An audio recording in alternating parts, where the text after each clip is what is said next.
Celiac disease affects 1 out of every 133 people in the United States.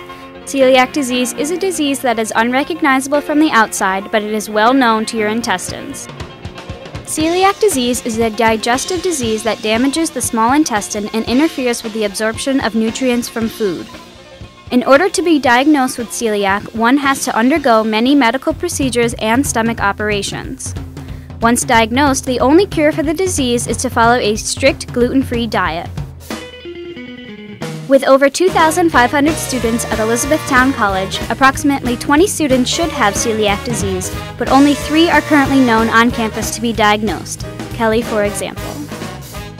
The gluten-free diet means if you have celiac disease, you cannot digest gluten, meaning wheat, rye, oats, barley, and yeast.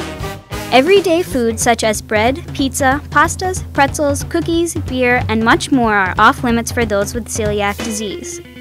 Living away from mom's cooking, which was always a very safe gluten-free environment, has been a struggle. Trying to maintain a healthy diet with the options they give you in the marketplace has been frustrating because there are not many gluten-free options available. Think about the foods that the marketplace has to offer daily: a pasta dish, sandwiches, cereals, some type of chicken which is usually breaded, or noodles of some sort. All contain wheat in them and therefore Kelly cannot have. So what if she ate gluten? What would happen? Nothing. Right away, that is. She wouldn't break out in hives or swell up, but inside, her small intestine wouldn't be able to intake any of the nutrients and would become fatigued and eventually develop some form of stomach cancer. How does one know if they have celiac disease?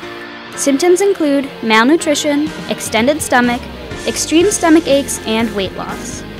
For example, when Kelly was in 5th grade, she was extremely thin and pale, but being involved in 4 sports, her parents believed she was just active and therefore scrawny. After 2 years of dozens of blood work and not gaining any weight, their doctor diagnosed Kelly with the genetic disorder celiac disease. Odd thing was, no one else in her family had celiac disease, but she carried the recessive gene for the disease. Within a few months of gaining over 30 pounds, Kelly looked healthy and was now at a healthy weight. For over 5 years, she has been living gluten-free, and while it has been an everyday struggle, she has to find other food options. Think about it. Pizza Hut, McDonald's, Panera Bread, all of these places are prime gluten-filled restaurants where a salad or a piece of plain chicken is the only option for those who follow this diet. It is very frustrating to watch people eat a nice slice of pizza while you're chewing on lettuce.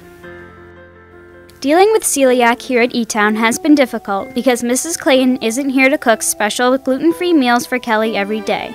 Instead, she has to rely on what she can find in the marketplace. Besides, eating everything plain and trying to make do with a hamburger with no bun is hard, but also Kelly has to retell her story to dozens about what celiac is and how it affects her. So what does she eat? Lots of potatoes and starches, French fries, and chicken. Well, since so many people in America and the world have celiac disease, they make many gluten-free products, such as pretzels, pasta, cookies, and even ice cream cones. The biggest struggle with these gluten-free products is that they are very expensive. It costs about $8 for a pack of 10 ice cream cones, not to mention most of the food has to be shipped from bakeries in Canada. In the marketplace, however, there aren't any special gluten-free products, so she will have to make do with whatever foods are available. For example, Kelly will eat a wrap made out of rice flour instead of whole wheat, or have a cheeseburger without the bun. It is just substitutes like that that help her get by.